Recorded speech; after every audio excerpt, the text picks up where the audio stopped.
오늘 하나님께서 우리에게 주신 말씀의 제목은 여호와께서 그들 앞에서 가시며 라는 제목으로 함께 말씀을 나누겠습니다. 본문 말씀 출애굽기 13장 20절에서 22절 말씀 함께 읽겠습니다. 시작. 그들이 숫곳을 떠나서 광야 끝 에담에 장막을 치니 여호와께서 그들 앞에서 가시며 낮에는 구름 기둥으로 그들의 길을 인도하시고 밤에는 불기둥을 그들에게 비추사 낮이나 밤이나 진행하게 하시니 낮에는 구름 기둥 밤에는 불기둥이 백성 앞에서 떠나지 아니하니라. 아멘. 오늘은 한 해의 마지막 주일 예배이면서 또 저희 교회의 특수한 상황으로 인해서 송구영신 예배를 겸해서 드리는 시간입니다. 이 시간 드리는 주일 예배와 또 송구영신 예배를 통해서 한 해를 돌이켜보며 우리가 하나님 앞에 잘못한 것들이 있다면 회개하고 또 우리가 얻은 것이 있다면 감사로 마무리하면서 새로운 신앙의 다짐과 결단으로 새해를 맞이하는 시간이 되시기를 바랍니다. 그런데 2023년 새해를 맞이한다는 것이 우리에게 마냥 기쁨으로만 다가오지는 않는 것 같습니다. 물론 나이를 한 살 더 먹게 된다는 것이 사람에 따라 또 슬프게 느껴질 수도 있지만 진짜 이유는 미래에 대한 기대와 설렘보다 때로 밀려오는 불안과 두려움이 더 앞서기 때문입니다. 왜냐하면 2023년의 시간이 개인적으로나 또 사회적으로 쉽지 않은 해였지만 다가오는 2024년의 해도 결코 쉬운 해가 아닐 것이라는 예상을 하기 때문입니다. 그래서 많은 사람들이 불확실한 미래를 위해서 필요하다 싶은 것은 무엇이든 준비해 보고자 하는 마음을 가지지만 그러나 가슴에 품은 막막함을 해결하지 못하는 사람들이 훨씬 더 많이 있습니다. 새롭게 다가오는 새해에 어떤 미래가 펼쳐질지 그 무엇도 예상할 수 없기 때문입니다. 하지만 분명한 것은 미래의 주관자가 되시는 하나님께서 우리에게 앞서 모든 것을 준비해 주신다는 것을 알기에 더 이상 두려워하지 않아도 된다는 것을 적어도 알고 있습니다. 그때 그 시간 속에서는 잘 몰랐던 것이지만 돌아보면 비로소 깨닫게 되는 것은 아무리 힘들었던 시간도 주님이 나와 함께 하시지 않는 시간이 없었고 나를 그냥 내버려 두신 적이 단 한 번도 없었기 때문입니다. 지난 2023년 한 해가 그러했듯이 다가오는 2024년도 또 내일부터 시작되는 새로운 한 해 첫 달의 시간도 주님이 나와 함께 하시고 우리와 동행하실 것입니다. 오늘 본문에서도 한치 앞을 내다볼 수 없는 광야의 길로 들어서는 이스라엘 백성들을 그냥 내버려 두지 않으시고 구름 기둥과 불 기둥으로 앞서 인도하시는 하나님의 은혜를 발견하게 됩니다. 이스라엘 백성들은 지난 430년의 노예 생활을 6개월의 시간 동안 바로와 모세의 대결을 통해서 하나님의 능력을 경험하게 됩니다. 모세의 승리를 보았고 더 나아가 하나님의 승리를 통해서 바로보다 애굽의 그 어떤 신보다도 뛰어난 참신이라는 것을 깨닫게 됩니다. 드디어 애굽을 탈출한 이스라엘 백성들은 하나님의 명령대로 람셋에서 첫 유월절을 지내게 됩니다.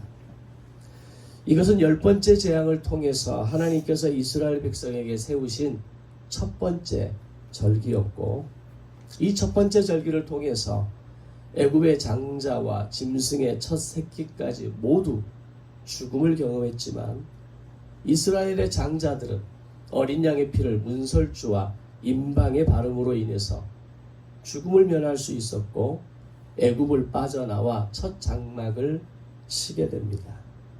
그렇다면 6개월의 시간 동안 9번의 섭리를 통해서 하나님이 얼마나 강하신 분인지 그분의 능력을 지켜보았고, 그리고 마지막 10번째 재앙을 통해 애굽의 장자들은 다 죽어나갔지만 자신의 장자들이 살아남은 것을 경험했기에 그들에게는 이제 더 이상 아무런 두려움이 없었을까요?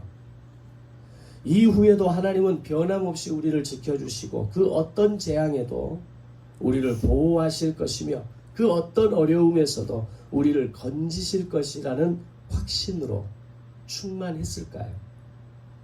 우리 자신을 봐도 잘 알 수 있듯이 하나님의 아무리 큰 은혜를 경험하고 위기에서 나를 건지시고 막혀 있을 때 피할 길을 내시는 그런 하나님의 도우심을 경험했지만, 그 시간이 지나 새로운 위기를 만나고 어려움을 직면하면 여전히 막막함과 두려움의 감정에 휩싸이는 것이 인간의 연약함이라는 겁니다. 지난 한 해를 살아오면서 내 힘으로 산 것이 어디 있는지, 내가 열심히 산다고 살았지만 그것이 내 인생의 문제를 해결하는 것이 아니었다라는 것을 우리는 잘 알고 있습니다. 순간순간이 은혜였고 하나님의 도우심이었고 하나님의 만지심이 없었다면 결코 해결할 수 없었던, 지나올 수 없었던 시간이 있었음을 고백합니다. 바로 그런 막막함과 그런 두려움이 오늘 우리 인간이 가지고 있는 연약함이라는 겁니다. 마찬가지로 출애굽 이후에 이스라엘 백성들 역시 막상 광야로 나왔을 때 그들은 여전히 두렵고 막막했습니다. 아무리 노예 생활이 힘들었다 할지라도 지금부터 살아가야 할, 그리고 통과해야 할 이 광야는 그들이 지금까지 한 번도 살아보지 않은 두려움 그 자체의 장소였기 때문입니다. 광야는 뜨겁고 추운 곳이었으며 어디에서 어떤 사나운 짐승이 나를 덮칠지 모르는 그 어떤 것으로도 나의 안전을 보장할 수 없는 무방비의 장소였기 때문입니다. 노예 생활이 전부였던 그들이 무기를 제대로 다뤄본 적이 있었겠습니까? 번번한 무기라도 제대로 갖춰서 광야를 나왔겠습니까? 막상 애굽을 탈출하고 와 하고 나왔는데 뭔가 기대를 하고 기쁨의 발걸음을 내딛었는데 막상 그들을 기다리고 있는 것은 홍해였고 목마름이었고 배고픔이었습니다. 물론 그들이 출애굽을 하는 순간부터 구름 기둥과 불 기둥을 주셨지만 지금 광야에 내몰린 그들에게는 가나안 땅이라는 최종 목적지 외에는 어떤 길로 가야 할지, 어디로 가야 할지 전혀 알지 못했기 때문입니다. 이제 그들이 출애굽 이후 가나안 땅으로 가는 방법은 세 가지가 있었습니다. 첫째는 람셋을 지나 숫곳에서 북쪽으로 올라가 가나안 땅으로 가는 가장 빠른 지름길이라고 하는 블레셋 사람의 땅의 길이었습니다. 두 번째는 시내 반도를 그대로 직진으로 관통해서 가데스 바네아에 이르는 수르 광야 길이 있었습니다. 마지막은 가장 멀지만 남쪽으로 내려가 홍해를 지나 시내산까지 돌아가는 홍해의 광야길로 갈 수 있었습니다. 그 중에서 이 세 번째 길은 가장 먼 길이었고 당시 이 길은 일반적으로 사람들이 애굽에서 가나안으로 가는 길이 아니었습니다. 다시 말하면 애굽에서 가나안으로 가기 위해 선택할 수 있는 길이 아니었다는 겁니다. 그런데 오늘 본문 20절을 보면 이스라엘 백성들은 숫곳을 떠나 에담의 두 번째 장막을 쳤다라고 기록합니다. 에담은 대략 숫곳의 남쪽에 있는 지역으로 추정됩니다. 이것이 의미하는 것은 앞에서 말한 가나안 땅으로 갈 수 있는 이 세 가지 길 가운데 가장 먼 남쪽의 우회도로, 즉 홍해의 광야길로 행로가 정해졌다라는 것을 의미하는 것이었습니다. 아니, 하나님께서 일부러 그들을 그곳으로 인도하시고 홍해를 건너게 하셨다는 겁니다. 그렇다면 왜 하나님께서는 가나안으로 가는 이 세 가지 길 가운데 첫 번째 길, 가장 쉽게 갈 수 있는 그 가장 짧은 길을 두고 가장 멀고 험한 길로 돌아가게 하시고 심지어 홍해를 건너게 하셨는가 라고 하는 겁니다. 먼저 하나님은 이스라엘 백성이 블레셋 사람의 땅의 길로 가다가 모두가 애굽의 국경을 지나는 곳이었기 때문에 곳곳에 포진한 애굽 수비대를 만나거나 또는 싸움에 강한 족속이었던 블레셋을 만나면 그들이 가나안으로 가던 여정을 포기하고 다시 애굽으로 돌아갈 가능성을 염려하셨기 때문에 상대적으로 세 번째 길은 멀고 험하지만 가장 안전한 길이었기 때문입니다. 또한 굳이 홍해를 건너게 하신 이유에 대해서는 우리가 출애굽기를 공부하면서 이미 잘 알고 있는 것처럼 다시는 이 강을 돌이켜 오지 않겠다라고 하는 결단의 세레머니였고 신약적 의미로는 그것이 바로 세례의 의미였기 때문입니다. 이제는 바로가 우리의 섬김의 대상이 아니라 우리의 바라봄의 대상이 아니라 우리를 구원해 주시고 우리에게 먹을 것을 주시는 존재가 아니라 이제는 삼위일체 하나님을 바라보겠습니다. 삼위일체 하나님을 바라보고 살겠다는 결단이었고 삼위일체 하나님을 으뜸으로 모시겠다라고 하는 신앙의 고백을 경험하기 위한 시간이었습니다. 즉 홍해길을 통해 이제 시내산까지 내려가 다시 올라오게 하신 것은 바로 이스라엘 백성들을 향해 가지고 계신 하나님의 큰 그림이었다는 것입니다. 그렇게 출애굽 이후에 람셋에서 숫곳을 거쳐 에담에 이르기까지 출애굽 여정은 순조롭게 진행되고 있는 것처럼 보였습니다. 하지만 이제부터 펼쳐질 광야의 삶은 당시 세계에서 가장 선진 문명을 자랑하며 번영을 이루었던 그리고 첫 번째 제국을 꿈꾸었던 애굽이 가지고 있었던 그 화려한 문명과는 비교할 수 없는 완전히 다른 척박한 여정이 되었다는 겁니다. 많은 사람들이 그런 얘기를 합니다. 누구나 다 서울로 가고 싶어 하고 대도시에서 살고 싶어 하고 또 거기에서 내가 가진 어떤 꿈들을 이루고자 하는 마음을 가지고 있죠. 근데 사실 서울살이가 쉽지는 않습니다. 내가 노력한 만큼 대가가 주어지는 것도 쉽지 않고요. 또 그 삶 자체가 굉장히 많은 물질과 시간을 투자해야 되기 때문에 어려운 삶에 분명히 있습니다. 그럼에도 불구하고 쉽게 또 지방으로 내려오지 못하는 이유가 뭡니까? 그들이 그곳에서 누리고 살아가는 삶의 혜택이 있기 때문입니다. 문화가 있고 문명이 있고 더 많은 선택의 기회가 있기 때문에 나오지 못하는 겁니다. 마찬가지로 이스라엘 백성들이 비록 노예의 삶을 살았다 할지라도 그들이 애굽에서 경험한 것은 문명이었고 문화였고 제국의 꿈을 옆에서 바라보고 있었던 겁니다. 그런 그들이 그 화려한 문명을 뒤로하고 광야로 나와서 그 척박한 광야의 땅에서 새로운 인생을 시작해야 한다는 것이 과연 쉬운 결단이었겠느냐라고 하는 겁니다. 노예로 살아온 430년의 시간이었지만 애굽에서의 시간과 광야에서의 시간은 비교할 수 없을 만큼의 큰 차이였다라는 겁니다. 광야에서 삶이라는 것은 어떻게 사느냐가 아니라 어떻게 살아남느냐의 문제였기 때문입니다. 생존의 문제였고 불안정한 삶의 연속이었고 결핍의 땅이었고 그곳에서 물과 양식을 구한다라는 것은 절대로 불가능하다라는 겁니다.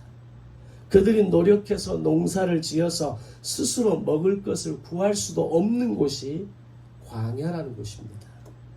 낮에는 살인적인 더위와 밤에는 급격한 기온 하강으로 인해서 무서운 더위와 추위를 하루 사이에 경험하면서 살아가는 것이 광야라는 겁니다. 한번 성지순례를 갔을 때 그때가 약간 더운 시기였는데 샌들을 신고 광야길을 걸어가면 그 샌들에서 벗어나는 살은 익어가는 느낌을 당하게 됩니다. 다행히 그늘을 만나거나 양산을 펴게 되면 그것으로 그 살아날 것 같은 기분을 느끼게 되는 거죠. 그만큼 광야의 태양은 뜨거운 겁니다. 광야의 더위는 잔혹한 겁니다. 길에 이정표가 어디가 있겠습니까? 그들이 어떤 방향을 삼을 수 있는 표지석이 어디가 있겠습니까?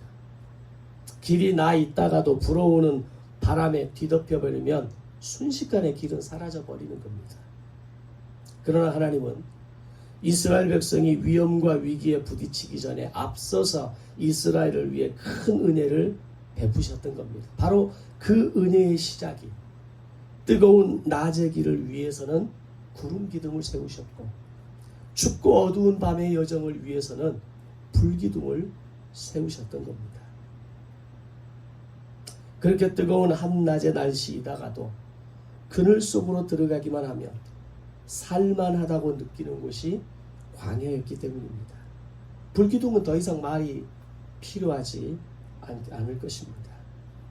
그렇게 구름기둥과 불기둥은 이스라엘 백성들의 행진의 출발과 정지 신호가 되었고, 구름기둥과 불기둥은 이후 40년의 시간 동안 아무것도 없는 광야에서 이스라엘 백성이 길을 잃지 않도록 도와주었습니다. 그것은 가장 실제적인 도움의 손길이었을 것입니다. 게다가 구름기둥과 불기둥이 가지는 상징적인 의미가 또 하나 있습니다. 바로 하나님의 임재의 표시였습니다. 하나님이 우리와 함께 하시고 우리를 인도하신다는 그 말만이 아니라 그들에게 직접 내려와 그들의 가까이에서 그들이 피부로 느낄 수 있고 그들의 그 여정에서 매 24시간 하루하루의 시간을 온전히 하나님의 임재를 느낄 수 있는, 하나님의 인도와 보호하심을 느낄 수 있는 표시였다라는 겁니다. 그들은 아마 이 두 개의 기둥을 올려다보면서 하나님의 임재하심과 함께하심을 알았을 것이고, 이 두 개의 기둥은 하나님께서 이스라엘 백성 중에 함께 거하시며 출애굽 여정에 동행하시는 임마누엘 하나님의 분명한 표시가 되었을 것입니다. 오늘 우리가 인생을 살아가면서 인생의 더위와 추위를 느끼는 시간들, 몸도 마음도 힘들어지고 내 삶의 자리에 추위를 느끼는 그런 시간이 다가올 때, 오늘 하나님께서 이스라엘 백성들에게 허락하셨던 그 구름기둥과 불기둥의 은혜가 여러분의 인생에 쉴 만한 그늘을 만들어주는 구름기둥이 되어지고, 여러분의 마음과 몸이 떨고 추위에 내어져 있을 때 여러분의 몸과 마음을 녹일 수 있는 불기둥의 은혜가 2024년의 시간 가운데 늘 함께 하시기를 주님의 이름으로 축원합니다. 이제 이스라엘 백성에게 필요한 것은 우리와 함께 하시는 하나님의 능력과 그 손길을 믿고 신뢰하는 것이었습니다.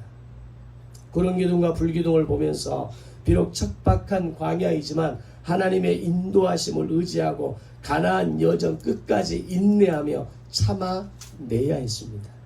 하지만 이스라엘 백성은 우리가 아는 것처럼 홍해에 맞닥뜨렸을 때 하나님과 모세에게 원망하고 불평을 쏟아냅니다. 애굽에 매장지가 없어서 당신이 우리를 이끌어내어 이곳으로 이끌어내어 이 광야에서 죽게 하느냐, 이 홍해에 빠뜨려 죽이려 하느냐, 애굽 사람을 섬기는 것이 광야에서 죽는 것보다 더 낫다라고 이야기합니다. 또 마라의 쓴물 앞에서도 먹을 것이 다 떨어졌을 때에도 그들의 입술과 말의 첫 시작은 원망이었습니다. 애굽 땅에서는 고기 가마 곁에 앉아서 떡과 고기를 배불리 먹었다라고 불평합니다. 어떻게 노예로 살면서 그런 일이 가능할 수 있겠습니까? 어떻게 노예로 살았던 그 시간이 내가 마음껏 먹고 마음껏 쉴 수 있었고 내가 거기에서 사는 것이 더 좋았겠다라고 어떻게 이런 말을 할 수가 있겠습니까? 그런데 그들은 과거의 고통과 처절한 삶의 시간을 싹 잊어버리고 오로지 하나님에 대한 원망과 불평을 그 이유를 이렇게 찾아가고 있었던 겁니다. 이런 이스라엘 백성들의 불평과 불만에 대해 하나님은 만나와 메추라기로 보답해 주십니다. 오히려 그들에 대해서 징계하시고 그들을 나무라시고 그들에 대해서 혹독한 어떤 징계를 통해서 그들을 깨닫게 해주시는 것도 필요할 터인데, 오히려 그들의 불평과 불만에 대해서 만나와 메추라기를 보내주시면서 너희의 이빨 그 사이에 고기가 끼어 있게 될 거라고, 그 고기가 빠지지 않게 될 정도로 너희가 마음껏 먹게 될 거라고까지 말씀하십니다. 그런데 아무리 은혜가 더해져도 그들은 새로운 위기와 시련 앞에서 그때마다 하나님을 원망했고, 하나님은 그런 이스라엘 백성들에 대해서 때로는 징계하시고 벌하시면서도 가나안 땅을 향해 갈 수 있도록 끝까지 그들을 인도하시고 사랑하시는 분이었습니다. 그리고 마침내 원망과 불평을 거듭한 출애굽 1세대는 여호수아와 갈렙을 제외하고 가나안 땅에 들어갈 수 없었지만 그들의 자녀 세대는 가나안 땅에 들어가는 은혜를 누리게 되었습니다. 출애굽 1세대의 실패의 원인은 그들보다 앞서가시며 모든 필요를 채우시겠다고 말씀하시는 그 하나님을 전적으로 신뢰하지 못했기 때문입니다. 그러나 출애굽 2세대들은 그들의 부모 세대가 실패하는 모습을 눈으로 지켜보았고, 그들의 부모 세대가 광야에서 죽어가는 모습을 보면서 광야를 통과하는 매뉴얼을 배우고 익혔고, 가나안에 들어가기까지 그 매뉴얼을 기억하고 지켰던 것입니다.